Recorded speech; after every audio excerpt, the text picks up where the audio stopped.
y vamos a estar compartiendo el tema de fe y ciencia, si son incompatibles.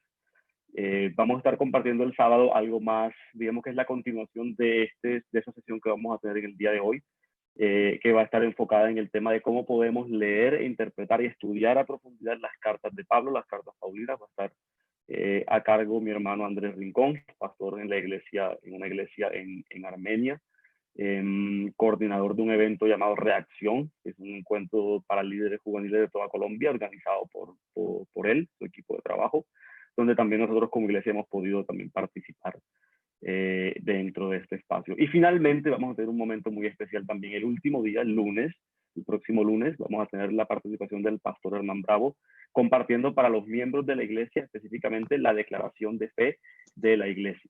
Es decir, en qué creemos, cuáles son esos principios o bases que nosotros como iglesia, como comunidad de fe, debemos conocer y debemos también tener presente para que se vuelva una práctica real en nosotros. Entonces, en el día de hoy vamos a estar abriendo este espacio de Semana de la Biblia con el seminario de principios básicos sobre cómo estudiar e interpretar la Biblia. Antes de arrancar, sí me gustaría que ustedes sepan que vamos a tener más o menos unos 40 minutos, 60 minutos de una breve charla en relación al tema. Y posteriormente vamos a tener el espacio para preguntas y respuestas. La razón por la que hemos hecho este seminario en formato con Zoom de esta manera es para que ustedes tengan la oportunidad de participar y de intervenir. Sin embargo, para que haya un orden establecido, pues hemos dispuesto el chat.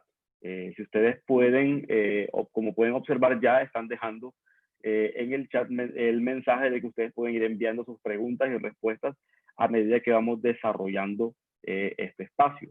Entonces, la idea un poco es que podamos hacerlo lo más participativo posible. Sin embargo, para temas de orden, pues disponemos del chat para que ustedes vayan haciendo sus preguntas y respuestas en referencia al tema, y por supuesto vamos a tener un espacio a la mitad y un espacio al final para poder responder esas preguntas o comentarios que ustedes tengan en relación a la temática, que bueno, estoy seguro va a ser de gran bendición para ustedes.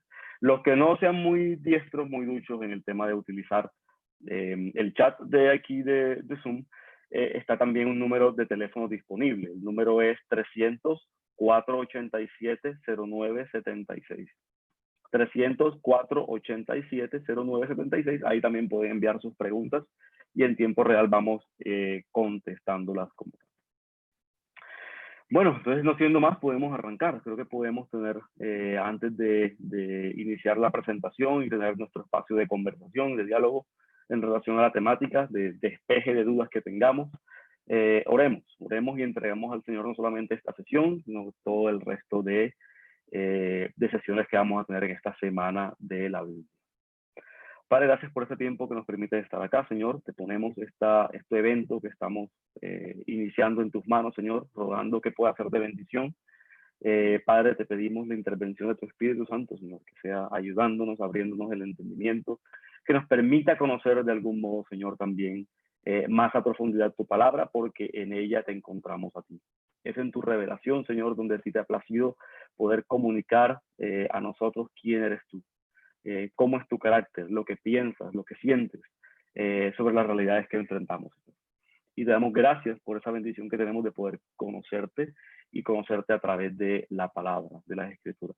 Entonces ayúdanos a ser diligentes, Señor, para poder profundizar en el estudio de ella. Señor, que podamos ser, así como somos diligentes para muchas cosas, podamos serlo para conocerte más a través de la palabra también. Y Señor, ayúdanos a incorporar herramientas que nos permitan ir estudiando mejor a profundidad tu palabra, no solamente para nuestro beneficio, sino también para bendición de muchas personas que van a poder conocerte a ti a través de nosotros. En el nombre de Jesús te lo rogamos. Amén. Ok, antes de arrancar, reiteramos, tenemos el chat abierto para preguntas. Vamos a tener un espacio a la mitad de la conferencia y otro espacio al final para que puedan hacer sus preguntas y cualquier inquietud y comentario que tengan del tema como tal. Entonces vamos a iniciar proyectando acá la presentación que tenemos para el día de hoy.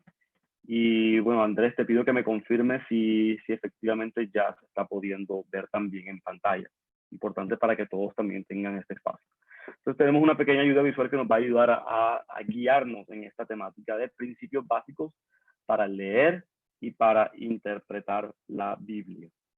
Entonces vamos a tener un espacio más o menos de unos minutos para poder ir reflexionar al respecto y posteriormente, como les digo, lo importante es que podamos también compartir. Entonces sí, este seminario de esta Semana de la Biblia, esta serie de conferencias y de espacios, de eventos para poder profundizar en la palabra, ha sido un anhelo que hemos tenido desde el Ministerio de Enseñanza desde el inicio del año. Pues como todos ustedes saben, pues el tema de COVID realmente cambió muchos planes que teníamos. Sin embargo, damos gracias a Dios por tener el espacio de poder estar conectados por este medio y poder seguir profundizando. Y nuestro anhelo es que no solamente las personas que enseñan la palabra en la iglesia puedan tener acceso a herramientas para profundizar su conocimiento, sino que ojalá sea un motivo de interés y de diligencia de todos los creyentes de la iglesia. Todos, amados hermanos, tenemos la posibilidad de poder estudiar y profundizar la palabra. En el libro de Pedro, este apóstol hace mucho énfasis en que el sacerdocio de los creyentes es una realidad para nosotros. Vivimos en un tiempo donde Dios pone su gracia en nosotros para que todos podamos tener acceso a su palabra y podamos conocerlo. Y es maravilloso esto porque no siempre fue así. A lo largo de la historia del pueblo de Dios, encontramos muchas instancias donde realmente el pueblo dependía de maestros, dependía de sacerdotes que pudieran llevar la palabra. Sin embargo, nosotros en este tiempo tenemos la bendición de que el Señor nos ha constituido como sacerdotes. Ya no tenemos que ser de una casta especial, ya no tenemos que pertenecer a un pueblo especial. El Señor ha hecho, ha traído, ha integrado gente de toda nación, de toda lengua a su pueblo. Y esta gente, estas personas tienen el privilegio de poder compartir, anunciar las buenas virtudes de aquel que nos llamó de las tinieblas a su luz admirable.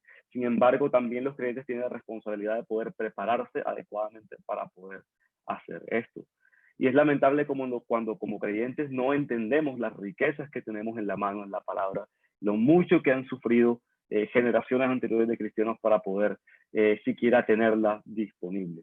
Y realmente cuando desconocemos esto no podemos apreciar la riqueza que tenemos en las manos. Somos como aquel hombre de la famosa historia donde tenía un campo lleno de piedras, de espinos, y bueno, se quejaba con sus vecinos hasta que llegó un vecino y le dijo, ven acá, alguien que sabía, tú estás sentado en una mina de oro, aquí hay petróleo.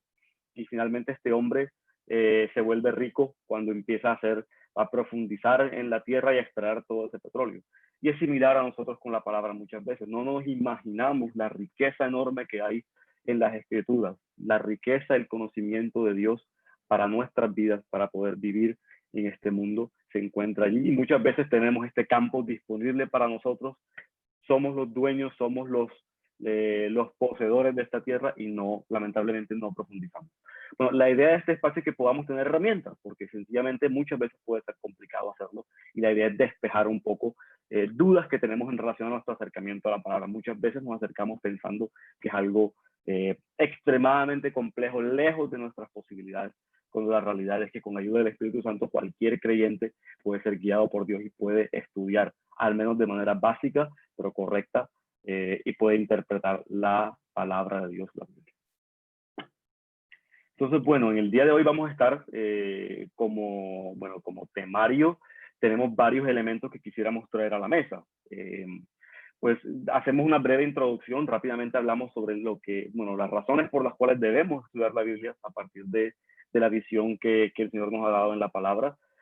También es importante tener claro qué no es la Biblia, tan importante como saber qué es la Biblia.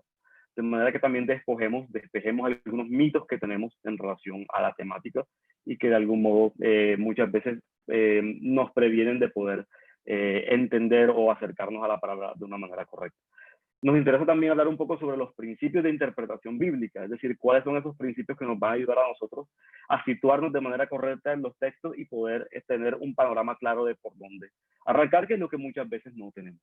Y finalmente vamos a hablar sobre una serie de pasos de algo que se llama el flujo de estudio bíblico, que les va a permitir a ustedes tomar cualquier texto de la palabra en el que quieran indagar y poder profundizar como tal, siguiendo una serie de pasos y haciendo una serie de procesos y de preguntas. Y bueno, al margen de todo esto, la idea de nuestro acercamiento a la palabra es que podamos, al leerla, disfrutarla, poder entenderla, poder profundizar. Es como entrar en un mar, en un océano y sumergirnos y ver todas las riquezas y la profundidad que hay en el fondo. De ningún modo la palabra de Dios puede tratarse como un libro de texto normal, donde sencillamente nos acercamos para adquirir conocimiento y ya, sino que la palabra de Dios es un libro que transforma. Las palabras que están ahí son vida, porque vienen de parte misma de Dios, de la presencia misma de Dios para nosotros, y por lo tanto lo podemos incluso tomar la decisión de leer la Biblia de una manera puramente esquemática, sencillamente seguir esquemas, procesos, pero eso es apenas la mitad de la historia. Dependemos también del encuentro con Dios, del acercamiento que podemos tener a la palabra por el Espíritu para que nuestras vidas puedan ser transformadas. Entonces, la idea también es tener una serie de elementos y herramientas que nos permitan poder llegar a este acercamiento y, por supuesto, también resolver dudas que tengamos en relación a temas que hemos escuchado al respecto. Esto, amados hermanos, es más o menos como, bueno, hay un predicador en Perú llamado Alex Chiang, es uno de mis predicadores favoritos, y él dice que acercarnos a la palabra de esta manera es como aquellos que van detrás, digamos que tienen la oportunidad de entrar a la cocina del gran chef. Generalmente cuando vamos a la iglesia y escuchamos los mensajes, somos como los comensales que se pueden sentar en un restaurante y reciben la comida. Sencillamente ordenamos y recibimos la comida que esperamos, la disfrutamos. Sin embargo, hay algunas veces nos preguntamos, bueno, pero ¿cómo es el detrás de cámara? Es decir, ¿cómo llegamos a tener ese plato bien armado, bien ordenado, con su arroz, papa, carne, lo que queramos nosotros comer en el momento, o cómo armamos la hamburguesa y todo lo demás? Muchas veces nos podemos preguntar eso. Bueno, este espacio es precisamente eso, poder, más allá de estar pendientes de un mensaje, también entender, bueno, de dónde surge el estudio de ese mensaje. De cómo es el proceso para yo poder yo mismo acercarme a la palabra y poder empezar a estudiarla, de manera que yo también pueda extraer conclusiones, así como las puedo escuchar en los eventos y en los sermones que tenemos en la iglesia.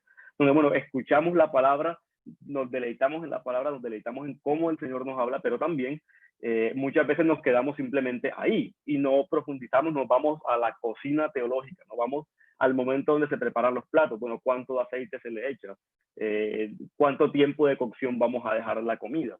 De la misma manera, cuando estamos estudiando la palabra, tenemos que tener algunas herramientas necesarias antes de meternos a la cocina teológica para poder hacer y meter los ingredientes que nosotros más o menos queramos poner. Entonces, sí, básicamente de eso se trata esto, es el espíritu de este evento, que ustedes puedan tener herramientas muy sencillas. Realmente hay mucho que profundizar aquí, pero vamos a tratar de ser lo más breve posible en estos 40 minuticos que tenemos de exposición. Esta presentación que está acá, por cierto, la van a tener disponibles todos. Ya la tiene el Ministerio de Audiovisuales y la podemos enviar a todos. Creo que se va a enviar por el grupo de Comunidad Paz, se va a compartir, utilícenlo, que estoy seguro que les va a servir mucho para poder estudiar la palabra a profundidad, e incluso aquellos que tienen el anhelo de poder también compartirlo con otros de una manera correcta, también van a tener herramientas para hacerlo.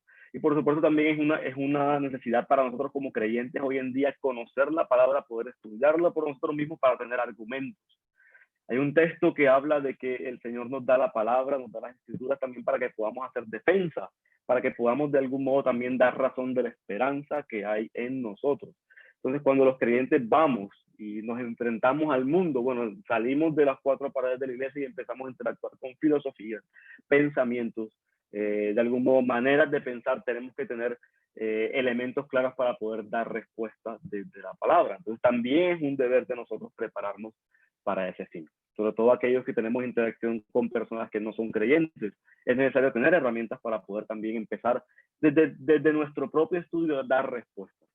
La fe cristiana es una fe vivencial, una fe que no depende de la fe de otros, sino que depende de que yo mismo puedo ir a la palabra y puedo conocer todas las riquezas que hay ahí, puedo conocer más al Señor ahí. No dependo de otras personas para poder hacerlo, aunque por supuesto que también es importante poder vivirlo y estudiar la palabra juntos en comunidad, por supuesto que es algo importante, pero no descuidemos tampoco que tenemos la responsabilidad, cada uno como sacerdotes, mujeres, hombres, niños, como creyentes, de acercarnos a la palabra y de poder realmente estudiarla. Esta frase que aparece en la introducción me gusta muchísimo y quiero compartírselas. Es parte de la experiencia de unos misioneros llamados los valdenses. Ellos estuvieron justo en la Edad Media, en medio de persecuciones terribles de una iglesia que quería controlar la palabra. No permitía que las personas pudieran tener acceso a la palabra. Incluso el idioma en el que se hacían los servicios, los cultos, era un idioma que la gente desconocía. El sacerdote que se paraba a ministrar para la gente lo hacía de espaldas a la gente y lo hacía en un idioma que no entendía. La palabra de Dios estaba completamente oscurecida, cubierta para la mayoría de gente. No es como ahora que tenemos una gran bendición de poder tener la palabra de Dios aquí mismo, poder sacarla y poder leerla en nuestro propio idioma. Muchos de nuestros amados hermanos tuvieron que sufrir persecución solamente por el hecho de poder tener el privilegio de leer la palabra. Estos misioneros tenían unos mensajes, ellos no podían hablar abiertamente de tener la Biblia cuando iban a compartirla con la gente, y por eso ellos se idearon diferentes métodos. Esta gente iba como mercaderes de pueblo en pueblo, iban ofreciendo piedras preciosas. Sin embargo, aprovechaban el interés de la gente y empezaban a hablar y le decían en secreto, vengan acá. Sí, estamos vendiendo estos productos, pero tenemos un producto mucho más especial, una piedra preciosa que queremos compartir contigo y con tu familia, pero tenemos que hacerlo en secreto porque es algo súper especial. Y de esta manera ellos más o menos se protegían, pero también compartían la palabra. Y estos misioneros decían lo siguiente, miren, tenemos una piedra preciosa tan brillante que su luz permite ver a Dios, y tan radiante que puede encender el amor de Dios en el corazón del que la posee. Así lo compartían nuestros amados hermanos los valdenses durante la Edad Media en plena persecución. Nosotros tenemos que valorar eso, tenemos que valorar el hecho de que Dios nos permite tener el privilegio de poder ir a su palabra de manera libre, y un privilegio enorme es que podemos ir a la palabra y leerla en nuestro propio idioma, podemos comprender las palabras que hay están, las palabras mismas que vienen de la presencia de Dios. Y tenemos que recordar a que nuestros hermanos, muchos, en muchas generaciones, y hoy en día aún no tienen la oportunidad, no tienen muchos la oportunidad.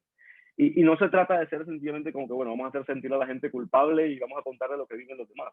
No, es simplemente, creo que hace parte también del agradecimiento que debemos tener por el Señor. De manera que también podamos ser agradecidos y aprovecharlo y sacar el máximo partido como tal. Y no recordar los sacrificios de aquellos que tuvieron que entregar su vida para que nosotros hoy tengamos también la palabra disponible. Bueno, ¿por qué deberíamos estudiar la Biblia? Creo que es una pregunta que para un cristiano sonaría muy rara. Sin embargo, la palabra misma está haciendo, de algún modo, empujándonos, llevándonos, por supuesto, a que entendamos cuál es la voluntad de Dios revelada. Y muchos creyentes muchas veces se preguntan, bueno, ¿cuál es la voluntad de Dios para mi vida? Y bueno, como decía también un famoso predicador, bueno, no te preocupes de aquello que no sabes. Preocúpate de eso que sabes que no estás aplicando, desde lo que dice la palabra. Entonces, las razones por las que debemos estudiar la Biblia están claramente reveladas también desde la misma palabra de Dios. Y una de las razones por las cuales debemos estudiar la Biblia es porque es un mandamiento del Señor. Dice, escudriñen las Escrituras porque a ustedes les parece que ellas tienen vida eterna, y por supuesto que allí ustedes van a encontrar testimonio y ahí van a encontrar la verdad. Es un error no hacerlo, porque también podemos perder la perspectiva de la voluntad de Dios para nuestras vidas. Hay al menos en el Nuevo Testamento más o menos entre 7 a 10 textos que hablan claramente de la palabra de Dios.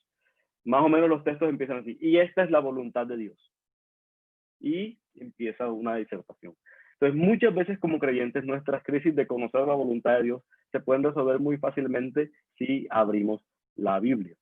Como decía también otro famoso predicador, si quieres que Dios te hable mucho, mucho, mucho, tienes que abrir la Biblia y leerla mucho, mucho, mucho. ¿Por qué debemos estudiar la Biblia? Porque a pesar de que es un libro al que podemos ir, leer en nuestro propio idioma, hay cosas difíciles de entender. Una de las cosas que a veces nos causa perplejidad de la Biblia es, bueno, ¿cómo un libro que Dios quiere que leamos puede ser tan complejo? Bueno, porque requiere también del acompañamiento del Espíritu Santo, inspirándonos también para leer las palabras en el libro, pero también requiere de nuestra diligencia. Así como el Señor en el jardín de Edén permite que el hombre trabaje, también acá el Señor restaura esa realidad y nos hace también partícipes de nuestro propio crecimiento espiritual. El Señor nos salva, nos justifica, pero la santificación y lo que procede de ella es un esfuerzo que también nosotros realizamos en el Señor. Entonces, como decía Pablo a Timoteo, esfuérzate en la gracia que es en Cristo Jesús. De esa manera también nosotros debemos entender que el estudio de la palabra requiere un esfuerzo constante de nuestra parte. Por supuesto, hacer este esfuerzo nos lleva a no ser niños fluctuantes, es decir, personas que todavía tienen que estar preguntando las mismas cosas y que realmente no avanzan en el conocimiento. Si entendemos la palabra como el alimento espiritual, como el maná que el Señor permite que tengamos, entonces si no comemos el maná vamos a ser niños raquíticos, niños que no se van a desarrollar. ¿Cómo yo puedo entender la voluntad de Dios para mi vida y aplicarla si ni siquiera la conozco, si ni siquiera puedo hacer el esfuerzo de acercarme a la palabra y poder leerla? Entonces realmente muchas veces tenemos cristianos que son niños fluctuantes que todavía requieren lo básico, todavía dependen de que alguien pueda llevarles la comida a la boca, dependen de que alguien estudie la Biblia por ellos, pero por supuesto es algo peligroso, sobre todo en estos tiempos de mucho error. Y por supuesto también algo muy importante por lo cual debemos estudiar la palabra es porque debemos estar preparados para dar razón de nuestra fe. Ante tantos pensamientos, doctrinas, filosofías, maneras de vivir, nosotros como creyentes debemos estar cimentados en la verdad. Pero por supuesto que si no conocemos la verdad, somos presa fácil de cualquier argumento que pueda venir. Sin embargo, si estamos fundamentados en la verdad de Dios, es muy difícil que el enemigo pueda engañarnos. Entonces, son parte de las razones por las cuales estudiamos la Biblia, la palabra de Dios, las escrituras como tal.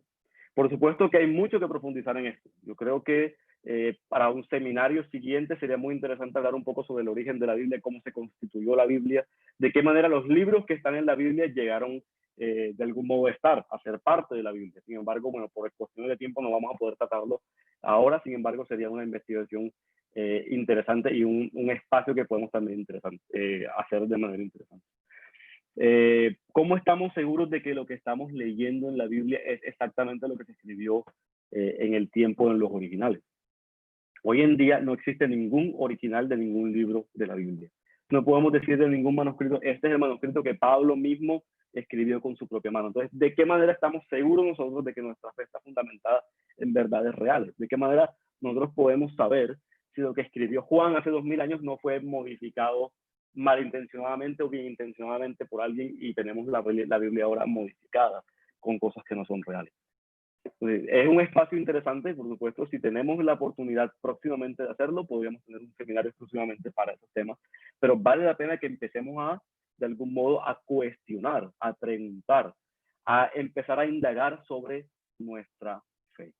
La fe cristiana no es una fe que vive en el vacío, no es una fe que está fundamentada en ilusiones, está fundamentada en hechos reales y concretos, y haríamos bien si conocemos dichos hechos reales y concretos. Y si nuestra fe está cimentada únicamente en que, bueno, es que el pastor me enseñó una vez eso, es que el líder me enseñó una vez eso, o realmente yo he podido asegurarme de que lo que me están enseñando es real, porque de esa manera yo profundizo en mi fe y también evito ser engañado, 2, y también puedo compartir con otros, 3. Y por supuesto estoy preparado para dar razón. Fíjense que habla de la palabra razón, no solamente es una ilusión, no es algo simplemente de emociones, es una razón. Nuestra fe está cimentada en razones reales y debemos estudiar la palabra para poder estar cimentados en esas razones. Bueno, ¿qué no es la Biblia? Muchas veces, cuando nos acercamos a la palabra, tenemos algunos mitos, algunas cosas que hemos construido sobre lo que es la Biblia. Para empezar, una de las cosas que debemos comprender de la Biblia es que es un libro complejo, no es un solo libro, no hay un solo autor, pese a que creemos, estamos convencidos de que el Espíritu Santo ha inspirado a los autores de la Biblia. No es un solo libro en el sentido de que tenemos muchos autores. Autores que incluso están separados por barreras de lenguaje. Tenemos autores que escribieron en hebreo, autores que escribieron en un idioma llamado arameo y autores que escribieron en idioma llamado griego. Tenemos autores de todas las clases sociales. Tenemos autores que fueron reyes de Israel. Tenemos autores que fueron científicos, que fueron médicos como Lucas. Y también tenemos personas que fueron campesinos, como Pedro, de extracción humilde. Tenemos personas que están separadas por años, 500, 600, 1000 años entre el momento en que escribe Moisés una parte del libro y escribe Lucas, escribe Juan, Pablo, otras partes del libro. Entonces, la Biblia no es un solo libro en el sentido de que la Biblia es un libro complejo, escrito por muchos autores y debemos entender el trasfondo de esos autores para tener una buena idea de por qué escribieron como escribieron. Entonces, no es un solo libro en el sentido de que más bien podría llamarse una colección de libros, que sin embargo es inspirado por un autor. Y de hecho, una de las realidades donde podemos tener más seguridad en relación a la palabra es que pese a que tenemos esta realidad, muchos autores de diferentes épocas, diferentes estratos sociales, diferentes idiomas, diferentes culturas, pudieron escribir un libro que, aunque no es un solo libro, tiene un mensaje coherente, cohesivo a lo largo, desde que inicia en Génesis hasta que termina en Apocalipsis.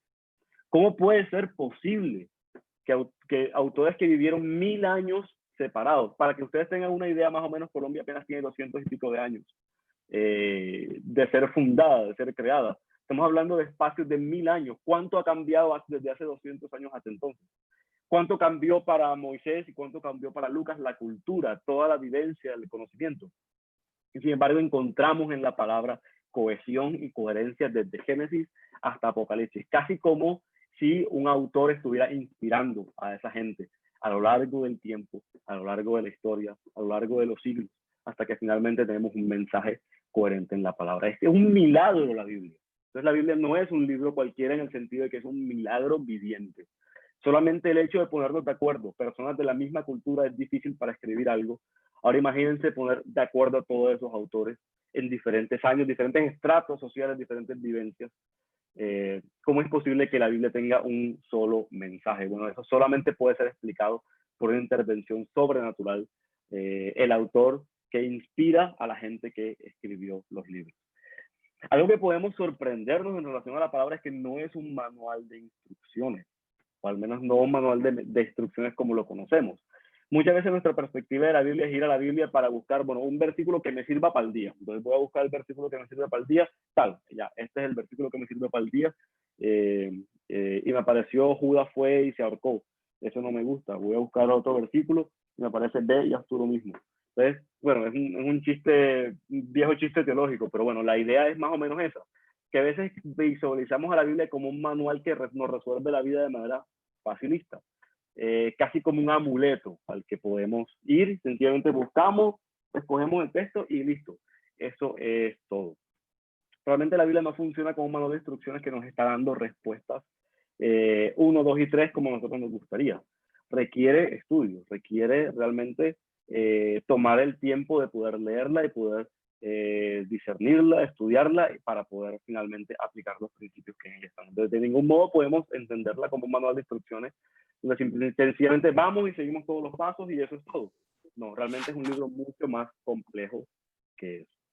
Entonces, no es un manual de instrucciones, no es ni mucho menos un libro estilo horóscopo donde vamos, tomamos la capsulita del día y con eso basta. Por supuesto que nos ayuda a recordar, pero de ningún modo la Biblia cumple su función cuando la tomamos simplemente como, bueno, un manual donde voy a buscar qué es lo que Dios me va a decir hoy. Porque en realidad la perspectiva de la Biblia es una perspectiva donde el autor, donde Dios, el autor que inspira, está contándonos la manera como Él interviene en el mundo. No vamos a la Biblia sencillamente para encontrar, bueno, para ver qué Dios tiene para mí, como si Dios estuviera al servicio mío. O de algún modo tiene que crearme planes para que yo me sienta bien o me pueda sentir realizado. Más bien vamos a la Biblia con la expectativa de conocer la intervención de Dios en la historia. La intervención de Dios en hombres y mujeres como nosotros. Y con la esperanza de que si Él pudo hacer, Él pudo usarlos, Él pudo caminar con ellos, también tenemos la esperanza de que pueda caminar junto a nosotros. No vamos a la Biblia para encontrar el amuleto mío para yo sentirme bien, para decir que voy a pasar el parcial o no, o es que voy a conseguir el trabajo. No, no, voy a la Biblia para entender cuál es el plan de Dios. Y cómo desde el plan, la historia que Dios, las piezas del rompecabezas que Dios va construyendo, cómo yo tengo el privilegio de poder unirme a ese gran propósito de Dios. Entonces, cuando vemos a la Biblia como un manual de instrucciones, estamos perdiendo la perspectiva real de lo que la Biblia realmente representa. Si vamos con la actitud de que es que vamos a encontrar cuál es el propósito de Dios para mí, entonces, bueno, quizá nos podamos sentir decepcionados, sino más bien cuando vamos a la Biblia a entender cuál es el propósito de Dios, su propósito en la historia, cómo Él va construyendo y cómo va interactuando en la historia, y preguntamos con humildad, Señor, gracias por dejarme participar en esto. Señor, ¿cuál es mi parte? ¿En qué quieres que yo te sirva? Dentro de ese gran plan que tú estás construyendo desde Génesis hasta Apocalipsis, en la restauración de todas las cosas, ¿dónde puedo yo encajar ahí en tu plan? Y en esa manera encontramos realmente la plenitud como creyentes. Algo importante y que es necesario resaltar en estos últimos tiempos es que la Biblia no es una constitución o una carta magna social. De ningún modo se puede tomar la Biblia como si fuera un pensamiento análogo al Corán. El Corán establece que, bueno, hay una serie de leyes llamadas la Shaharía. La Shaharía es básicamente la aplicación textual del Corán en cada área de la sociedad. Muchas veces cuando vamos a la palabra y empezamos a leer la legislación, la ley, las leyes que el Señor da, podemos caer en el error de pensar que esas leyes deben ser aplicadas a nuestra sociedad de manera inmediata, automática. Incluso se escuchan muchas voces en la iglesia diciendo, no, es que si tenemos que reemplazar la Constitución con la Biblia y de esta manera Colombia va a progresar. Realmente la Biblia no está escrita, no está pensada como una constitución o para suplantar una carta magna social. El Señor da sus leyes a un pueblo específico llamado Israel. Y es en Israel donde Dios está, de algún modo, mostrando su voluntad en relación al reino, al resto de naciones de la tierra. De hecho, la razón por la que Israel es constituido como nación y la que Dios hace tantas obras y milagros y les da sus leyes, les da mandamientos y preceptos es precisamente para que Israel sea quien muestre esa bendición hacia las naciones. Nunca la Biblia se ha pensado como un reemplazo de la Constitución o como sencillamente vamos a tomar la Biblia y vamos a aplicarla tal y como está en la sociedad. Porque realmente la Biblia es un libro que describe un rey en principio y un reino que va a venir a lo largo de la historia. Desde Génesis, cuando escuchamos que el Señor va a traer a la simiente de la mujer que va a aplastar la cabeza a la serpiente, finalmente a la simiente de la serpiente, encontramos la promesa de un Mesías, de un Redentor, de un Salvador. Y es en ese Salvador que la Biblia y las promesas y todo, en él se cumplen las promesas de que finalmente nuestra sociedad, de que el Señor va a traer justicia perdurable. Pero es en su reino, no desde nuestra perspectiva de aplicación de la Biblia a la sociedad. Por supuesto que nos gustaría que la gente pudiera escuchar las verdades de Dios, mirarle el propósito de Dios para la familia, para la sociedad. Sin embargo, tenemos que ser sencillamente testigos. De ningún modo no hemos sido llamados a aplicar la Sharia cristiana. Una sociedad totalitaria donde sencillamente pues la Biblia se impone como la constitución para todo el mundo, sean creyentes o no creyentes. No es así. No es esa la perspectiva de la Biblia y no existe soporte bíblico para hacerlo de esa manera. Así como tampoco hay soporte bíblico de que la Biblia es un libro científico y debe verse como tal. Muchas de las objeciones que se leen sobre la Biblia es porque tiene inexactitudes desde el punto de vista de la ciencia. Sencillamente porque describe, como muchos lo dicen de manera casi que infantil, muchos de los elementos en relación a la creación y todo lo demás. La Biblia no es un libro científico y no puede ser entendido bajo ese parámetro. Es como si yo tomara el periódico El Heraldo y dijera, no, pero es que esta gente no me está enseñando matemáticas.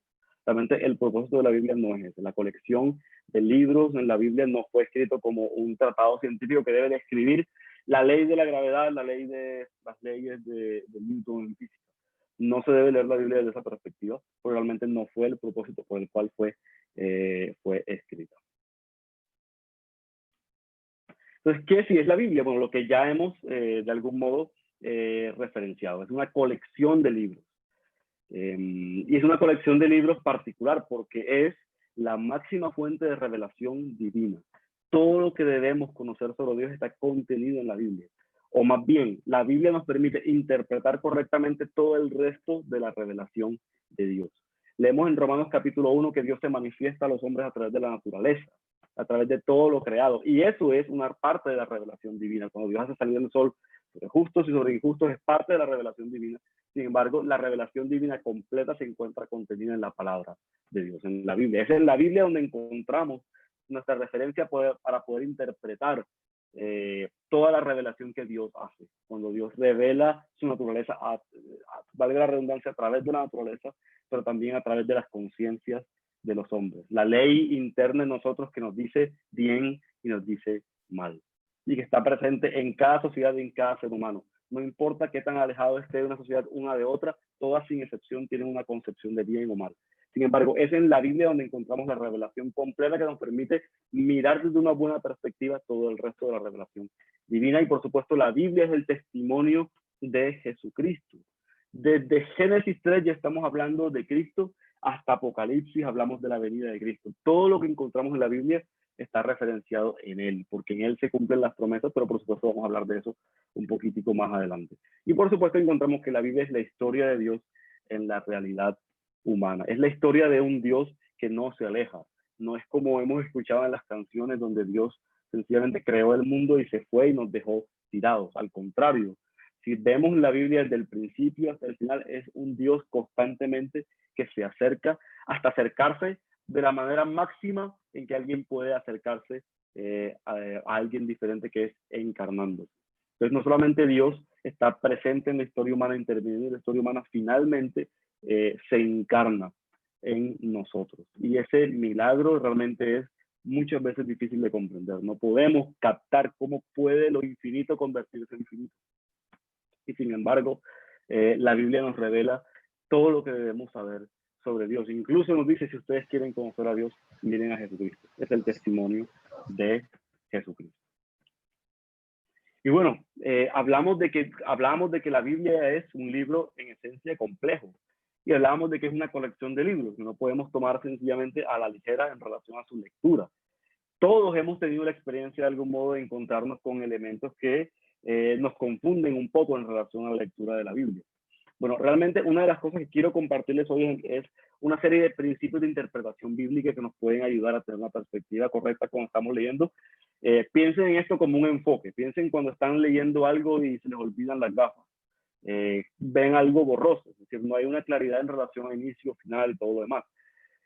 Los principios de interpretación bíblica funcionan como ese espejo, como ese lente que nos ayuda a enfocar nuestra vista para poder realmente estudiar bien las escrituras. Y bueno, parte de la esencia está en las escuelas de interpretación que hay, analizar de algún modo cómo se está interpretando la Biblia en nuestro contexto, porque eso también nos ayuda a estar avisados, nos ayuda a estar pendientes, también en relación a los mensajes de los sermones, a lo que estamos escuchando en relación a la Biblia. Si usted va a ver ahora mismo a redes sociales, a Google, lo que encuentra es una infinidad de mensajes, incluso algunos contradictorios, tomando como base la Biblia. Entonces, ¿de qué manera podemos tomar nosotros una perspectiva correcta en relación a la interpretación bíblica? Es decir, ¿qué elementos podemos tomar, por lo menos para dar una idea al menos básica que nos permita estar bien parados? Y bueno, parte de la esencia de la lectura de la Biblia lo dice genialmente R.C. Sproul. Él dice, si algo de la Biblia no me gusta, el problema no está en ella, el problema está en mí. Y es parte también de nuestro acercamiento y de la humildad que debemos tener en relación a la interpretación bíblica. Y lamentablemente encontramos que no se evidencia esa humildad muchas veces, digamos que en muchas escuelas de interpretación bíblica, pero vale la pena que las conozcamos, así sea someramente, rápidamente, solamente para tener una referencia clara y podamos estar avisados y entendidos de cómo está ocurriendo más o menos el fenómeno de interpretar la Biblia. Porque se habla de que bueno, la Biblia tiene un solo mensaje en múltiples interpretaciones. Entonces es interesante saber, bueno, desde dónde están partiendo muchas de las interpretaciones que se están haciendo hoy en día de la Biblia. Bueno, una de las escuelas de interpretación que está surgiendo, digamos que mucho más recientemente, es el método dogmático. Se habla mucho hoy en día de la relectura de la Biblia y releerla en clave de, y aquí viene una serie de elementos que de algún modo piensen en, una vez más, en lentes. La interpretación es qué lente nos ponemos para leer la Biblia y bajo qué elementos estamos haciendo. Entonces, realmente, bueno, vamos a tratar de pasar lo más rápido posible por acá, pero vamos a ver algunos de esos elementos que están hoy en día haciendo cursos y que hacen parte de las interpretaciones que estamos escuchando sobre la palabra y que tenemos que hacer bien en relación a conocerla para poder entender de dónde es que sale, digamos, diferentes mensajes. Bueno, cuando hablamos de las escuelas de interpretación estamos hablando esencialmente de tres. Hay muchas, pero se pueden clasificar en tres por lo menos. El método dogmático es el método que insiste en leer la Biblia a partir de algunos elementos externos o modernos o que de algún modo nos permiten poner un foco especial en lo que estamos leyendo en las escrituras.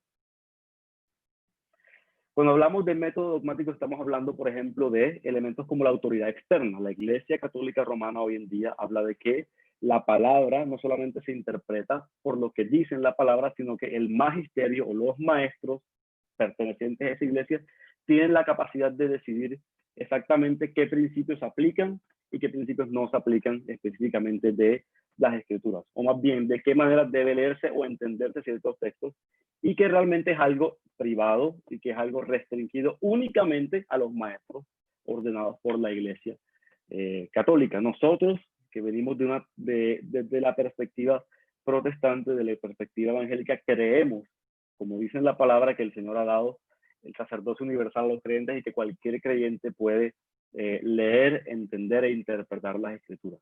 Por supuesto, siguiendo una serie de reglas, pero que cualquier creyente puede hacerlo. No depende de una autoridad externa que le diga a los creyentes qué creer y qué no creer. Otras lecturas de la Biblia en clave se ha hablado del racionalismo. Ver la Biblia desde la perspectiva racional obliga a que todo lo que aparece en la Biblia, sobre todo los eventos sobrenaturales, sean interpretados en relación a la razón. En pocas palabras, lo que sucede cuando leemos desde el método dogmático utilizando el racionalismo es, bueno, ¿será que los milagros realmente existen? ¿O será que más bien fueron fenómenos físicos, naturales, que ocurrieron que la gente que está describiendo no pudo conocerlo? Cuando hablamos de la perspectiva del racionalismo, estamos hablando de una perspectiva que nos dice, bueno, todo lo que usted ve en la Biblia tiene que interpretarlo desde la razón, desde lo que puede ser posible en el racionalismo, en la razón, y lo que no sea posible desde la razón humana, desde la lógica o desde el intelecto, tenemos que desecharlo, incluyendo los milagros. Otras perspectivas que también están de algún modo haciendo mucho eco recientemente en las iglesias es el tema de mirar la interpretación de la Biblia desde una perspectiva de concepciones modernas contemporáneas, sea que se llame género, sea que se llame ideologías políticas, sea que se llame teología de la prosperidad, que también es una manera de interpretación de la Biblia donde básicamente la bendición de Dios y el bienestar de un creyente pasa por su estado físico, pasa por su bienestar monetario, por así decirlo. Y que esa es una señal de que Dios realmente está bendiciendo al creyente. Y por supuesto, desde esa perspectiva empiezan a buscar los textos bíblicos que puedan apoyar esa posición. Entonces, cuando hablamos de ese tipo de perspectiva, estamos hablando de elementos que vienen de afuera hacia adentro. El método dogmático y este tipo de interpretación son muy valiosas de pronto para poder profundizar en ciertos elementos. Por ejemplo, cuando empezamos a leer en la Biblia específicamente sobre el tema de cómo el Señor piensa sobre los migrantes, qué dice la palabra sobre el tema migración. Entonces uno puede hacer un buen estudio buscando en todas las escrituras qué textos pueden hacer posiblemente referencia al trato que debemos dar a los migrantes, por ejemplo. Pero también eso puede convertirse en, digamos que, una perspectiva errónea cuando más bien permitimos que lo de afuera, el elemento de afuera, de algún modo distorsione o cambie el sentido original del texto bíblico. Un ejemplo que quería plantearles lo hace una doctora en teología de un seminario en Centroamérica, y ella hace esta interpretación del siguiente texto que está en Mateo 5, 39 y 41. Ella dice, bueno, pero yo les digo, dice en la Biblia, no resistan al que es malo. Antes bien, a cualquiera que te abofetee en la mejilla derecha, vuélvele también la otra. Y al que quiera ponerte pleito y quitarte la túnica, déjale también la capa. Y cualquiera que te obligue a ir una milla, ve con él 2. La interpretación que ella hace desde el texto, ella es muy clara en decir, bueno, este texto lo estoy interpretando en clave de género. Y dice lo siguiente, en la sociedad patriarcal que se refleja en este texto de Mateo 5, el varón debía pelear por sus derechos, defenderse agresivamente y vengarse de cualquier afrenta a su honor. Pero ¿qué es lo que Jesús exige? Un rotundo no a la pelea, la agresividad y la venganza. Nuestra relectura revela que este texto desautoriza terminantemente la violencia del machismo fomentada por la sociedad patriarcal. Exige que el varón cambie radicalmente su conducta machista normal. Hemos oído esto en nuestras iglesias, concluye la doctora. Entonces, es un análisis interesante de las escrituras que, sin embargo, nos fuerza a mirar realmente si estamos, o si ella está haciendo una interpretación desde el mensaje original o desde la perspectiva moderna que ella está considerando. Le hace, en este caso, perspectiva de género. porque habla de elementos que realmente no están presentes en el relato bíblico, sencillamente porque en el momento no existían. La concepción de una sociedad patriarcal, la concepción de lo que es, por ejemplo, para nosotros, machismo. Entonces, este tipo de lecturas son valiosas en el sentido de que nos pueden aportar algunos análisis interesantes, pero pueden volverse peligrosos si esta interpretación insiste en distorsionar el mensaje original de la escritura. Entonces, por supuesto que podemos abordarlo, por supuesto que podemos leer y podemos hacer análisis profundos. Sin embargo, sí tenemos que tener cuidado en relación al mensaje original. Es decir, que si utilizamos este tipo de interpretaciones, si estamos leyendo este tipo de análisis, tenemos que tener mucho cuidado en relación a qué realmente pertenece al mensaje original y qué es una concepción, pues, plenamente moderna.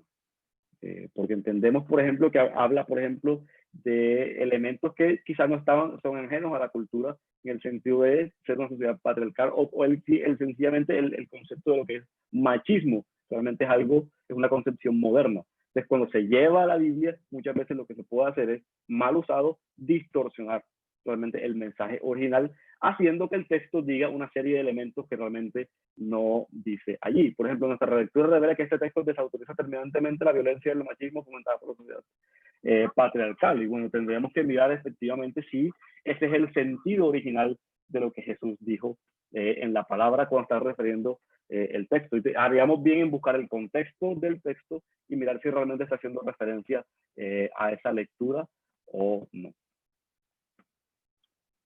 Bueno, otras escuelas de interpretación son el método alegórico, es surgido desde un padre de la iglesia llamado Orígenes, que empieza a hacer todo un estudio bueno, él se da cuenta, bueno, estoy leyendo la palabra, pero yo encuentro que hay significados ocultos. De algún modo se espiritualiza las historias y los relatos comunes de manera que tengan un mensaje ulterior, un significado místico en el sentido de que no es evidente en primer lugar. Un ejemplo de esto, por ejemplo, lo encontré sobre una interpretación en Primera de Samuel, capítulo 17, del 40 al 47. Dice, tomó David 5 piedras lisas de un arroyo, las metió en una bolsa de pastor. Luego, armado únicamente con su vara de pastor y su honda, comenzó a cruzar el valle para luchar contra el filisteo. Y Goliat caminaba hacia David con su escudero delante de él. La interpretación que se hace es la siguiente. Bueno, por eso, cuando el ejército de Israel se enfrentó a los filisteos, tenían miedo al gigante. Pues su líder en ese momento, Saúl, era un hombre caído y desechado por Dios. Lo mismo pasa cuando una congregación tiene un líder caído. Por eso el ejército israelí se sentía atemorizado, sin alguien con la suficiente confianza y fe que los guiara a la victoria. Así que si damos significado a las 5 piedras, diremos que son la piedra de la paciencia, la piedra de la fe, la piedra de la confianza, la piedra de la perseverancia y la piedra de la consistencia. Ahora, por más bien intencionado que sea pues la persona que escribe este estudio, realmente no hay ningún elemento desde el texto, desde la historia original, que nos permita siquiera asumir que hay un significado especial en relación a las piedras que tomó David. Por supuesto que hay mucha simbología en la Biblia y realmente es evidente cuando se usa la simbología, pero en textos donde tenemos historias como esta que son suficientemente claras, realmente no aplica una espiritualización del texto o un significado místico que realmente no se necesita.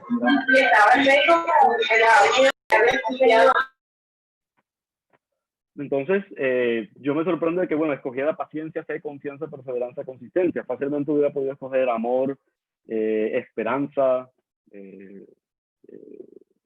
mansedumbre y cualquier otra.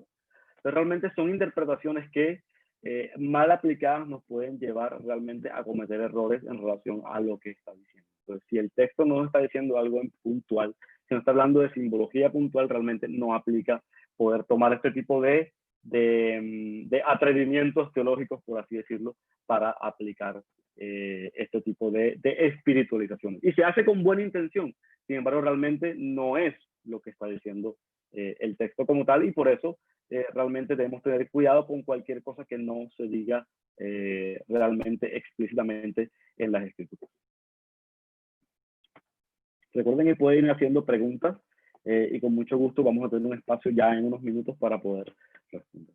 Otra de las escuelas de interpretación, de hecho la más utilizada, la más extendida en las iglesias, es un método llamado inductivo o expositivo, donde se trata de respetar al máximo algunos pilares, como son, por ejemplo, el aspecto literal, el aspecto gramático y el aspecto histórico. En pocas palabras, el contexto donde está involucrado el texto como tal. Cuando hablamos de métodos de inducción, estamos constantemente haciendo preguntas para buscar que el texto mismo nos esté revelando cuál es el contenido central y qué es lo que quiere decir el texto realmente. Y eso se hace pues haciendo varias preguntas, como por ejemplo, ¿cuál es el mensaje para los receptores originales? Y si el mensaje es aplicable a nuestro tiempo como tal. Entonces tenemos algunos elementos acá, de pronto por tiempo no lo vamos a poder leer, pero básicamente este es un ejemplo de un bosquejo sobre cómo se elabora un mensaje expositivo. Y básicamente lo que se busca exponer es el mensaje original del texto, y por eso se hacen muchas preguntas en relación a qué, cómo, cuándo, dónde, para buscar entender cuál es el mensaje original que está planteando el texto. Por supuesto, este tipo de métodos también tiene sus dificultades en el sentido de la aplicación de los principios que estamos extrayendo del texto a nuestra vida hoy. Entonces, todos los métodos de interpretación tienen de algún modo cosas buenas, pero también algunos peligros, algunos elementos que nos deben llamar la atención para poder entender. Y cuando estamos en la iglesia escuchando sermones, leyendo mensajes, tenemos que estar muy claros. Estudios bíblicos tenemos que estar muy claros en relación a, bueno, básicamente cómo está abordando esta persona este texto y si realmente el mensaje que me está queriendo decir, que dice la Biblia, realmente está ahí o realmente está viéndolo desde una óptica diferente o está realmente espiritualizando cosas que no deberían estar ahí. Con esto dejamos la escuela de interpretación y pasamos a las claves rápidamente de interpretación. Es decir, ¿qué claves entonces tenemos ya conociendo más o menos cómo ha sido la historia y las diferentes escuelas de interpretación de la Biblia? ¿Qué claves tenemos nosotros de interpretación que podamos seguir rápidamente y de manera fácil, de manera relativamente sencilla? Bueno, en principio, una de las cosas que tenemos que tomar en cuenta en la interpretación bíblica es que Cristo es la llave de la revelación. Siempre que vamos a leer textos de la Biblia, sean versículos, preferiblemente párrafos con un sentido común, que nos permitan tener un mensaje coherente, o libros de la Biblia, debemos estar constantemente preguntándonos cómo lo que estoy leyendo me lleva a Cristo. Varios textos bíblicos hacen referencia a esto. En Apocalipsis 19:10 dice, adora a Dios porque el testimonio de Jesús es el espíritu de la profecía. Dice en Hebreos 1:1, Dios habiendo hablado muchas veces y en muchas maneras en otro tiempo a los padres por los profetas, en estos postreros días nos ha hablado por el Hijo, el cual constituyó heredero de todo y por el cual asimismo hizo el universo. Juan 5:39 del texto que leíamos al principio, donde dice escudriñar las escrituras, porque a ustedes les parece que en ellas tienen la vida eterna y ellas son las que dan testimonio de mí. Entonces, una clave de interpretación que nos puede ayudar a entender la palabra con más, de algún modo, con más profundidad, es preguntarnos constantemente dónde está Cristo aquí. Es decir, en qué parte de esto me está llevando a conocer más a Cristo. Cuando uno lee las historias del Antiguo Testamento es inevitable hacer los paralelos con Cristo. Entendemos por qué Cristo en su propia vida tuvo que vivir circunstancias que a veces nos pueden parecer extrañas. Por ejemplo, cuando vemos que Jesús luego de su bautismo es llevado por el Espíritu al desierto, muchas veces no entendemos por qué esto es así. Sin embargo, es claro en los evangelios que Mateo en particular está trazando un paralelo entre la historia de Israel, lo que le ocurrió a Israel y lo que le ocurrió a Jesús. Si recuerdan en el libro de Éxodo, cuando Israel es libertado de Egipto, como dice en Corintios 10, Israel pasa por el mar y de esa manera, de algún modo, el pueblo pasa por su bautismo y lo siguiente que va al bautismo es al desierto. Y en el desierto son tentados constantemente y fracasan de tal manera que se vuelven rebeldes contra Dios y esa rebeldía los lleva a esa generación que salió de Egipto a no poder entrar a la tierra prometida. Y Mateo traza el paralelismo entre lo que está ocurriendo, lo que ocurrió con Israel en la historia del Éxodo, con lo que ocurre en Jesús. Entonces, lo más natural del mundo cuando leemos la historia de Jesús y estamos pendientes de estar mirando a Cristo, es que estamos entendiendo por qué Israel tuvo que vivir lo que vivió y por qué Cristo está viviendo lo que vivió. Y de esa manera, cuando vemos Cristo, luego de ser bautizado, así como Israel, es llevado por el Espíritu al desierto para ser tentado. Sin embargo, la gran diferencia entre Israel y Cristo es que Israel no pudo manejar la tentación.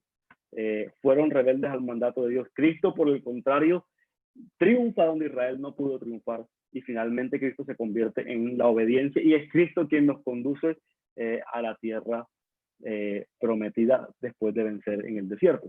Entonces, todo lo que estamos leyendo en relación a la experiencia de Israel es la experiencia de Cristo, y por eso Cristo tiene que vivir experiencias también en su propia vida que reflejan eso, y que de algún modo lo están haciendo aquel que vino a libertar a Israel y que logra lo que Israel nunca pudo lograr en su puerta. Cuando vemos la historia de José siendo vendido por sus hermanos, siendo echado de su casa, vendido como esclavo, vemos también el rechazo que el Mesías iba a vivir siglos más adelante.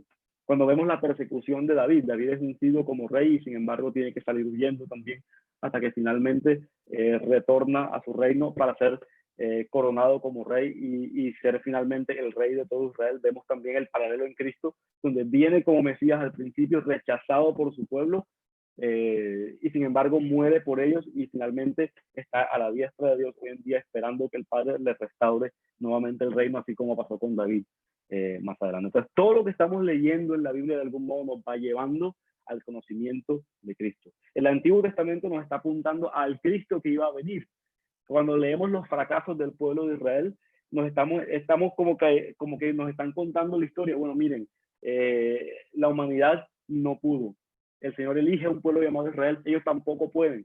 Entonces, ¿qué necesitamos? Necesitamos un Salvador. Y finalmente, casi en la mitad de la Biblia, en el cumplimiento del tiempo, como dice en Gálatas, vino el Mesías, vino Jesús y nació en Israel. Entonces, la pregunta es, bueno, ¿por qué nació en Israel? Entonces, tenemos que irnos al trasfondo para poder entender eso. Entonces, como habla aquí, el Antiguo Testamento apunta hacia el Cristo que va a venir y el Nuevo Testamento está apuntando hacia el Cristo que ya vino y que retornará en breve. Y el centro de todo esto es la buena noticia. Cristo, que es el Evangelio de Dios, la buena noticia, que es Dios con nosotros.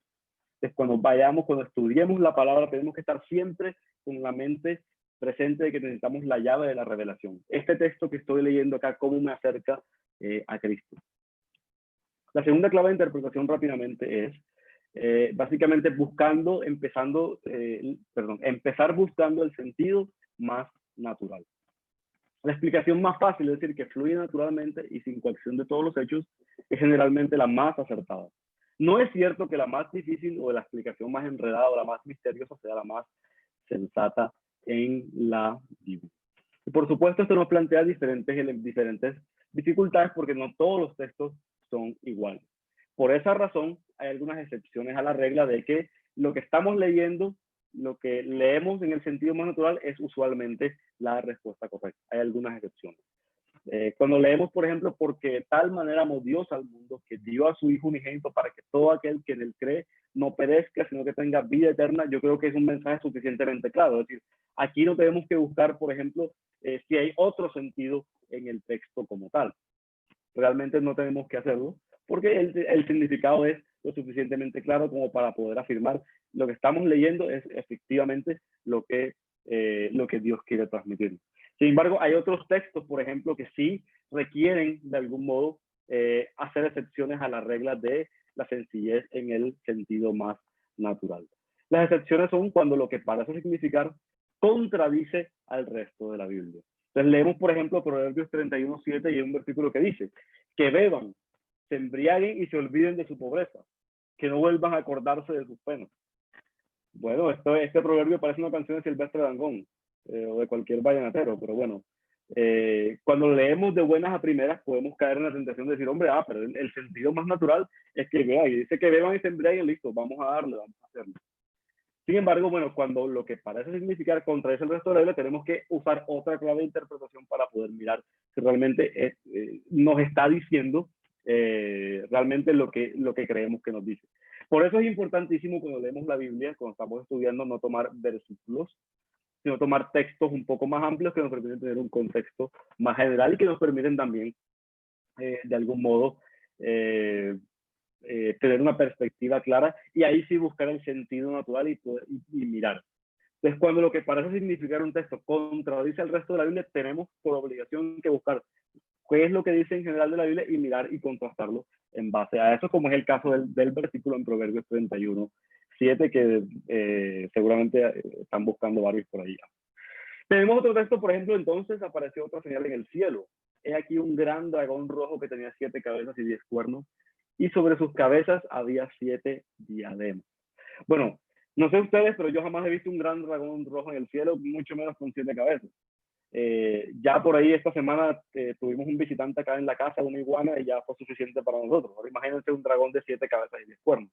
Cuando nos enfrentamos a textos como estos, definitivamente estamos en el numeral 2 de la excepción a la regla, que es cuando lo que parece significar no tiene ningún sentido para nosotros. Y si es así, posiblemente tengamos que pasar al numeral 3, cuando estamos hablando de que estamos en una carta, en un libro de la Biblia que está utilizando un lenguaje no literal, sino metafórico. Entonces, para poder entenderlo, tenemos que buscar las claves de interpretación en otros textos bíblicos más. Sin embargo, la regla general cuando abordamos la Biblia es empezar buscando el sentido más natural, no ponernos a inventar. Porque de tal manera amó Dios al mundo, porque de tal manera amó Dios al mundo. Que Dios a su Hijo unigénito, que Dios a su Hijo unigénito. No hay ninguna clase de misterio ahí. Y los textos que sí impliquen una mayor dificultad de interpretación, mirar los numerales, las excepciones a la regla que estamos planteando ahí, y de esa manera podemos encontrar cuál es la verdad de Dios. Bueno, otra clave de interpretación muy importante es ojo con el contexto literario y el contexto histórico. En pocas palabras, tenemos que entender que la Biblia, bueno, hablábamos de que la Biblia es una colección de libros. Y como colección de libros, estamos hablando de que hay libros de diferentes incluso lenguajes. Entonces, tenemos libros históricos, libros donde narran la historia de un pueblo, narran la historia de un rey, narran la historia de ciertos individuos. Tenemos libros poéticos, y libros poéticos donde se expresan las verdades de una manera diferente, donde se puede utilizar algunos lenguajes que pueden parecer incluso exageración. El Salmo 137 es un salmo que de algún modo es perturbador cuando lo leemos. Sin embargo, tenemos que recordar, por supuesto, que los salmos son básicamente un libro donde las emociones están a flor de piel. Es un libro de emociones sin filtro. A veces nosotros como creyentes tenemos miedo de expresar lo que pensamos y lo que sentimos delante de Dios. Los salmistas no tuvieron, digamos que esas precauciones que tenemos nosotros. Fueron personas completamente sinceras que se atrevieron a expresar momentos. Entonces, cuando leemos, por ejemplo, algo como el Salmo 137, 8 y 9, podemos pensar que la Biblia es un libro cruel. Dice, por ejemplo, en este texto, hija de Babilonia la desolada, bienaventurado el que te diera el pago de lo que tú nos hiciste. Dichoso el que tomara y extrayera tus niños contra la peña. No es un salmo con el que abreviamos un culto. Nosotros que nos gusta mucho abrir los cultos con salmos y leer. No es un salmo muy bonito. Sin embargo, expresa una realidad que alguien está viviendo. Alguien le está expresando a Dios, mira, tengo tanto dolor en mi corazón por lo que esta gente nos hizo, que realmente ahora mismo no puedo expresar sino esto. Y bueno, está contemplado en la palabra. Sin embargo, podemos leerlo de buenas a primeras, tomar el sentido literal y empezar a mirar, no, bueno, como dice que se pueden tomar y estrenar niños contra la piedra, Dios no dijo nada, entonces se supone que podemos hacerlo nosotros. Y podemos caer, por supuesto, en un error de interpretación. Entonces, ojo con el contexto literario e histórico. Entender en qué libro estamos parados. Estamos leyendo un libro histórico, estamos leyendo un libro poético, como es el caso de los Salmos. Estamos leyendo un libro profético, que usa muchas figuras y muchas simbologías. Estamos leyendo evangelios, donde describe la vida de Jesús. Estamos leyendo cartas de Pablo, cartas de Juan, cartas de Pedro, que también tienen su propia perspectiva de interpretación. De hecho, el sábado vamos a hacer énfasis en la interpretación de cartas de Pablo, porque son, de algún modo, la colección de libros en conjunto de las más grandes de la Biblia. Entonces, vale la pena que tengamos herramientas para poder interpretar y tener algunas cosas en cuenta cuando estamos leyendo las cartas que Pablo escribió. Y tenemos que entender también, de algún modo, el contenido de esos libros. Tenemos que tener mucho cuidado si lo que estamos leyendo es un mandamiento o si lo que estamos leyendo es una recomendación. Por ejemplo, alguien bien intencionado puede pensar que como la Biblia es un manual, entonces todo lo que está en la Biblia yo lo puedo hacer. Entonces yo me voy al texto de Proverbios y digo, vamos, embriáguense, listo. Entonces, mandamientos. Dios me mandó a embriagar. ¿Por qué? Porque ahí dice la Biblia. Entonces no tenemos en cuenta que en la Biblia tenemos diferentes clases de contenido. Mandamientos, recomendaciones, exhortaciones, canciones, poemas, oraciones, discursos, parábolas y metáforas. Entonces, tenemos toda una serie de contenidos que tenemos que tomar en cuenta y mirar, bueno, ¿dónde estoy parado? ¿Será que lo que me están diciendo aquí es un mandamiento? ¿O será que lo que me están diciendo aquí es una recomendación? Por ejemplo, cuando leemos 1 Timoteo 5:23, leemos, puesto que a menudo estás enfermo del estómago, no bebas agua solamente, sino bebe también un poco de vino. y pensar que es un mandamiento. Bueno, si tengo dolor de estómago, desobedezco el propósito de Dios si no tomo vino. Ese podría ser un error de interpretación que puede ser muy común. Sin embargo, hay mandamientos revelados, voluntad revelada de Dios, como en 1 Tesalonicenses 5:18. Dad gracias en todo porque esta es la voluntad de Dios para con ustedes en Cristo Jesús. Entonces, tenemos que tomar en cuenta el contexto literario histórico y si estamos leyendo, qué clase de libro estamos leyendo y qué clase de contenido estamos leyendo. Finalmente, la última clave de interpretación para dar espacio a unas preguntas que tengamos es básicamente que cada parte de la Biblia debe ser interpretada a la luz de toda la Biblia. Como ya hemos visto en algunos ejemplos, los textos menos claros de la palabra deben ser interpretados por aquellos más claros. Tenemos un texto como, por ejemplo, 1 Timoteo 2:15, donde habla de que, pero se salvará la mujer engendrando hijos, si permaneciera en fe, amor y santificación con modestia. Y mirar este texto y se nos paran los pelos de punta. Y mirar, bueno, pero ¿qué está diciendo Pablo aquí en este texto? Bueno, ¿será que las mujeres que son estériles podrán salvarse? Según este texto y esta interpretación, una interpretación sencilla, literal, no. La respuesta es que no se pueden salvar. Entonces, por eso tenemos que ir a la interpretación de los textos que están mucho más claros. Leer, por ejemplo, Romanos, los primeros 2 capítulos de Efesios, donde leemos cómo el Señor, dentro de su plan de salvación, actúa por gracia. Entonces, tomar ese texto, esa revelación que está en muchas más partes de la Biblia y mirar cómo podemos, de algún modo, encajar lo que está diciendo Pablo en Timoteo acá. Entonces nos vamos a la clave de interpretación número 3 y empezamos a ver, bueno, ¿será que lo que está diciendo aquí Pablo a Timoteo es una recomendación que es general aplicable a todos o estamos hablando sencillamente de algo específico en el momento, en un caso puntual o particular? Por ejemplo, hay textos muy oscuros donde realmente no hay más referencias bíblicas. Se habla en 1 Corintios 15:29 y en 1 Pedro habla de gente que bautiza por los muertos. Dice, de otro modo, ¿qué harán los que se bautizan por los muertos si en ninguna manera los muertos resucitan? ¿Por qué, pues, se bautizan por los muertos? Entonces, tenemos un texto como este y miércoles, ¿yo cómo hago para interpretar esto? Y no tengo más elementos para hacerlo. Entonces, cuando tenemos este tipo de perspectivas, entonces si no tenemos más claridad de interpretación, entonces asumimos que este tipo de textos realmente no podemos saber de qué se tratan. Los creyentes en esa época entendían perfectamente de qué estaba hablando Pablo en su carta a los Corintios. Nosotros no tenemos ese privilegio, esa bendición, entonces no debemos realmente preocuparnos por textos como estos, porque no tenemos una revelación clara que nos permita decir, hombre, si no hacen esto, están desobedeciendo la voluntad de Dios. Y hay otros ejemplos mucho más que también encontramos en la palabra y que realmente entendemos que son, por ejemplo, contextuales. Como Pablo habla a sus colaboradores diciéndole, bueno, mira, tráeme el capote que dejé en Troas, dejé unos libros en la casa de tal persona, tráemelos cuando vengas acá. Entonces uno tiene que pensar, bueno, si le presto un libro, entonces tengo que devolverlo y tengo que pasar por la casa para poder hacerlo. Entonces realmente son textos que de algún modo no nos permiten una claridad en la interpretación. Entonces cuando eso sucede, realmente no debemos preocuparnos en relación a que sea algo crucial. Algo para que ustedes tengan muy claro es que toda la revelación que necesitamos, la revelación esencial para poder conocer a Dios, está claramente expresada en la palabra. Los textos como estos que son oscuros o que deben ser interpretados con otros realmente son escasos en relación a los textos donde sí tenemos la voluntad de Dios revelada. Hablábamos más o menos, creo que dentro de 7 a 10, 12 textos donde dice, y esta es la voluntad de Dios, claramente revelada, sin ninguna necesidad de tener que interpretar de manera alegórica o buscar el significado donde no lo hay. Bueno, antes de pasar a los pasos para desarrollar un estudio bíblico, son las 8:14. Vamos a tener un espacio de pronto para comentar algunas preguntas que tengamos, si no hay.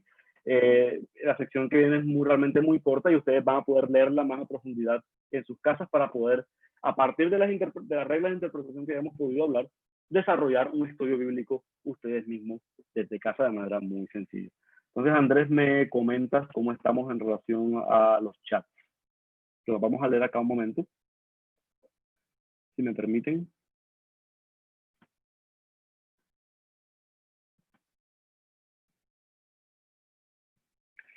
Dice Andrés Barrios, cuando se dice que la Biblia es la máxima fuente de revelación divina, indirectamente queremos decir que es la principal, pero no la única. Así es. Cuando hablamos de que la Biblia es la máxima fuente de interpretación divina, estamos diciendo que Dios se ha revelado de muchas maneras. En Hebreos 1:1 es muy claro cómo Dios se ha revelado a lo largo del tiempo. Sin embargo, cuando hablamos de que la Biblia es la máxima fuente, es que toda la interpretación que está alrededor de nosotros, en la creación, en nosotros mismos, está subordinada a las verdades que está en la palabra de Dios. Entonces, ninguna revelación va a ser superior a la que está en la palabra, sencillamente porque la máxima revelación de Dios es Jesucristo. Es en Cristo donde Dios expresa, incluso dice en Colosenses, la plenitud de la divinidad. Todo lo que necesitamos mostrar de Dios en relación a su carácter está en Cristo. Entonces, basado en eso, la Escritura y Cristo son básicamente una unión donde encontramos en las Escrituras el testimonio perfecto de lo que es Cristo. Y Cristo mismo valida las Escrituras y dice, ellas dan testimonio. Otra pregunta es, ¿de qué se trata la teología de la prosperidad? Podrías dar un ejemplo. Es una teología donde toda la interpretación bíblica que leemos está en base a mirar cómo Dios demuestra que ama a sus hijos a través de la prosperidad material.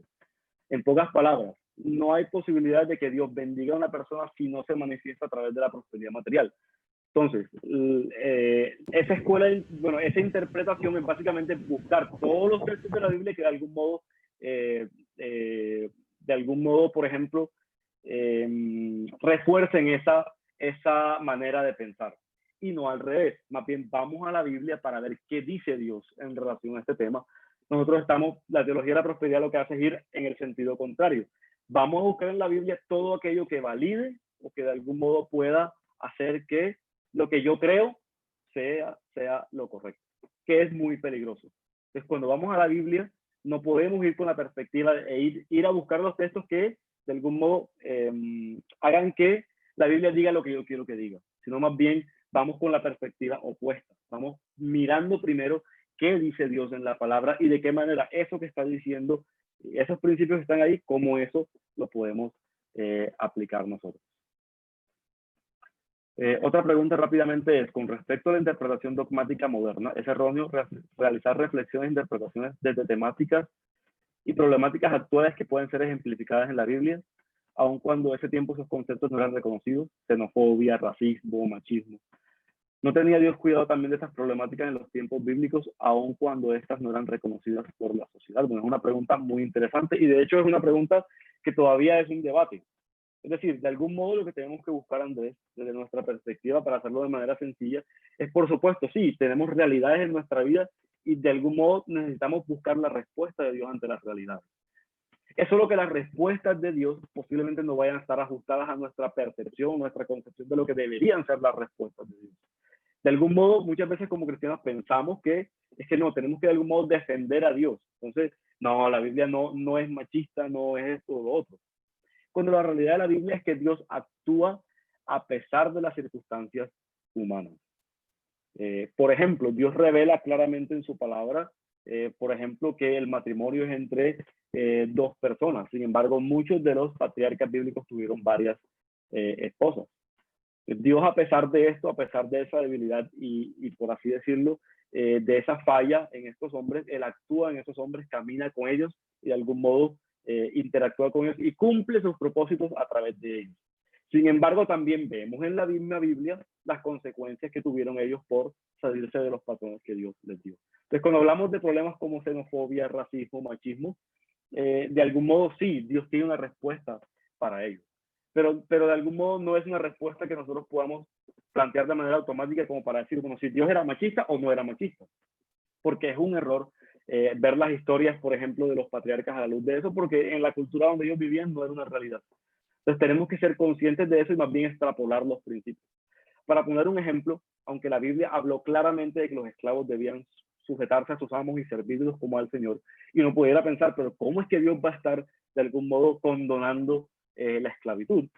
Podemos leer el libro de Filemón, donde en realidad lo que está ocurriendo en la iglesia es algo revolucionario, porque por primera vez amos y esclavos son uno en la comunidad de fe. Entonces, no es que Dios esté cerrando los ojos a lo que está ocurriendo en el mundo. Más bien lo que Dios está haciendo es en su iglesia, en Israel, restaurando las cosas. Entonces, aunque en el resto del mundo haya esclavitud y hayan conflictos, en la iglesia, fíjense que Pablo toma una posición muy radical para la época y dice, ya no hay mujer ni hombre, ya no hay esclavo ni libre, ya no hay griego ni judío, sino que todos son uno en Cristo. Es decir, lo que está ocurriendo es una revolución, solamente que no es una revolución como nosotros quizás quisiéramos que fuera.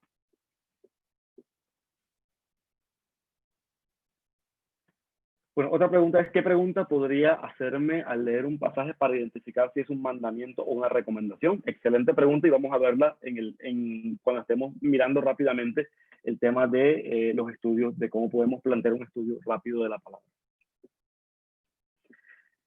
Dice, ¿podría repetir la respuesta a la primera pregunta? Se me cayó de internet. La respuesta es no, no puedo repetirla. Puedes ver la grabación por cuestión de tiempo. Lo siento mucho, Andrés. Dice, hoy hay una corriente teológica moderna que hablan de la narrativa bíblica, en la cual hacen algunas interpretaciones particulares al texto. ¿Conoces esa nueva forma? Tengo que ser honesto y decir que no. Sin embargo, más o menos lo que observamos en relación a la interpretación de las escrituras obedece a tres escuelas. La escuela que se mantiene de algún modo manteniendo el enfoque literal, gramático, histórico de las escrituras. La escuela alegórica que busca de algún modo encontrar verdades espirituales ocultas, por así decirlo, en los textos, aunque los haya o no los haya. Y tenemos la escuela dogmática que busca releer el texto bíblico a partir de percepciones que pueden ser modernas y que no necesariamente pueden aplicarse directamente a los textos. Entonces, las tres escuelas tienen mérito en sí mismas, cosas buenas, por así decirlo, sin embargo también encierran cierta clase de peligro que tenemos que tomar en cuenta y que por supuesto cuando estemos escuchando expositores bíblicos, leyendo, escuchando predicadores, escuchando conferencistas, tenemos que ser muy conscientes y estar de algún modo conscientes de que la interpretación puede estar sesgada por algunos elementos y debemos tomar en cuenta eso. Bueno, gracias por tus preguntas. Yo creo que ha sido genial la interacción. Para no alargar más, porque tenemos solamente hasta las 8:30 más o menos, simplemente mirar algunos pasos para desarrollar un estudio bíblico, buscando responder más o menos las preguntas que han tenido en relación a eso. Bueno, en primer lugar, cuando vamos a leer la Biblia, ojalá podamos seleccionar versículos o grupos de versículos que constituyen una idea general. Muchas veces nuestros problemas de interpretación surgen a raíz de que tomamos textos muy cortos que realmente no encierran de algún modo la idea en sí misma como tal. Entonces, hablamos, por ejemplo, de seleccionar un versículo, grupo de versículos, leer el texto repetidas veces y leer el pasaje en diferentes versiones de la Biblia. Eso, en resumen, es familiarizarse con el texto seleccionado. Sé que hay algunas corrientes donde hay ciertas iglesias que tienen alguna prevención con algunas versiones de la Biblia más modernas. Sin embargo, hay que tomar en cuenta que las versiones de la Biblia más modernas, de algún modo, están de algún modo con acceso a mejores herramientas, mejores técnicas de exégesis, mejores técnicas de estudio de los lenguajes originales, donde realmente tenemos más posibilidad de poder hacer algunas interpretaciones, o algunas traducciones mejores, por así decirlo. Incluso el hecho de que estén con un lenguaje diferente, pues sencillamente lo que nos ayuda es a contrastar. Por regla general, cuando estén haciendo un estudio de la Biblia, no se queden con una sola versión de la Biblia. Es bueno estar, de algún modo, utilizando y contrastando diferentes versiones para mirar si realmente hay algunos matices que posiblemente se le escapen a otras versiones como tal. Entonces, todo esto que ustedes están leyendo acá, lo van a tener y van a poder profundizarlo con mucho más cuidado. Por supuesto, cuando estamos leyendo la Biblia y familiarizándonos con el pasaje, lo que estamos haciendo es buscar palabras importantes, resaltar ideas clave, personajes, lugares, eventos notables, porque resaltar nos va a ayudar a mantener presentes los elementos que estamos estudiando y a partir de ahí, como es el primer acercamiento que tenemos, empezamos a mirar la clase de palabras que estamos utilizando. Si son palabras que de algún modo percibimos que son símbolos, bueno, listo, entonces eso nos fuerza a abordar el texto de una manera diferente a cómo lo haríamos si estamos leyendo, por ejemplo, Juan 3:16. El paso número 2 es básicamente explorar el contexto general. A partir de aquí lo que vamos a hacer es, como decía antes, empezar a identificar una serie de elementos que nos van a permitir entender, por así decirlo, qué es más o menos empezar a identificar elementos que nos permiten hacer una buena interpretación. Por ejemplo, cuáles son los eventos que están ocurriendo. Cuando en el texto de Ruth que estamos leyendo acá, está ocurriendo algo en los días de los jueces, dice que hubo hambre. Es decir, son eventos que tenemos que tomar en cuenta porque esos eventos de algún modo están marcándonos que hay historia en movimiento. Entonces, los eventos son cosas que se van describiendo en la historia. Tenemos que tener cuidado de mirar si los eventos son causados directamente por Dios o sencillamente Dios está permitiendo en su soberanía que ocurran, o sencillamente son circunstancias normales de la vida, ciclos de la vida que ocurren. Pero nos dice aquí, en los días que gobernaban los jueces hubo hambre en la tierra. Hasta aquí no podemos sacar más conclusiones. Sin embargo, lo tenemos ahí apuntado, por así decirlo, para, listo, voy a profundizar un poco qué puedo sacar una vez que siga leyendo el resto del capítulo. Por supuesto, igualmente importante que identificar los eventos e identificar los personajes que están también actuando. Y si los protagonistas están hablando, no están hablando, si son pasivos, si son activos, qué clase de palabras hablan. Entonces, ese tipo de análisis muy rápido nos puede ir dando algunos elementos interesantes. Es interesante notar, por ejemplo, si en las circunstancias Dios está diciendo algo o no está diciendo nada y mirar por qué es eso. Y mirar de algún modo eso nos permite profundizar también en el conocimiento. Por supuesto, identificamos también los lugares, dónde está ocurriendo el evento que de algún modo está haciendo historia. En el caso, por ejemplo, de Jesús, entendemos que Jesús, el encuentro de Jesús con la mujer en el pozo dentro de Samaria, pues realmente fue algo sorprendente porque el mismo relato nos dice antes que los judíos evitaban cruzar por ese territorio. Entonces, que Jesús estuviera ahí ya de por sí era algo sorprendente. Ya de por sí era sorprendente que se encontrara, por ejemplo, con una mujer. Doblemente sorprendente que estuviera con una mujer en un pozo en Samaria. Entonces, los lugares nos pueden ir indicando también algunos elementos. Y la misma historia en el contexto también nos va contando algunos detalles, como por ejemplo ocurre en Juan, capítulo 4, donde nos dice que los judíos evitaban cruzar por Samaria. Entonces, lo que está pasando ahí realmente es, como le decía, historia en movimiento. Entonces, uno presta atención, lo que va a pasar aquí es importante por los detalles que me están explicando. Identificar los objetos también es igualmente importante. Si hay objetos que están incluidos, si esos objetos representan símbolos o si no los representan. Recuerden que en la regla de interpretación que leíamos, si un objeto está ahí y el mensaje es suficientemente claro, realmente no hay razón para buscar o espiritualizar. La piedra que le tiró David a Goliat no era una piedra de compasión ni de amor, es una piedra, un peñón que vuela y le da al gigante en la frente. Entonces realmente no hay posibilidad de espiritualización porque el texto no da ninguna luz en relación a eso. Diferente a otro texto como por ejemplo el que dice, bueno, el reino de los cielos es semejante a un hombre que va por el campo y arroja una semilla. Bueno, ahí sí tenemos ya de algún modo por el mismo contexto donde estamos pie para identificar que la semilla en la historia está representando algo más. Y lo interesante es que Jesús, versículos más adelante, explica con absoluta claridad de qué se trata la semilla y de qué se trata cada uno de los objetos. Entonces no tenemos ni siquiera lugar para confundirnos en relación a eso. Algo muy importante, un paso muy importante es explorar los pasajes relacionados. Es decir, identificando los pasajes paralelos, identificando los pasajes importantes. Es muy importante porque a veces leemos el texto y bueno, lo leímos, no lo entendimos, cerramos la Biblia y nos fuimos.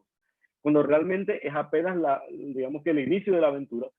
Y generalmente en sus Biblias, la mayoría de Biblias tienen algunas concordancias, tienen algunos elementos que le permiten decir, bueno, hay como un numerito. Entonces, ese numerito está diciendo que esto que le están costando aquí está relacionado, tiene paralelo con otro versículo en la Biblia. Entonces, harías bien, si estás estudiando la Biblia, en irte al otro pasaje, precisamente porque de algún modo posiblemente encuentres la respuesta de lo que estás buscando precisamente en esos pasajes como tal.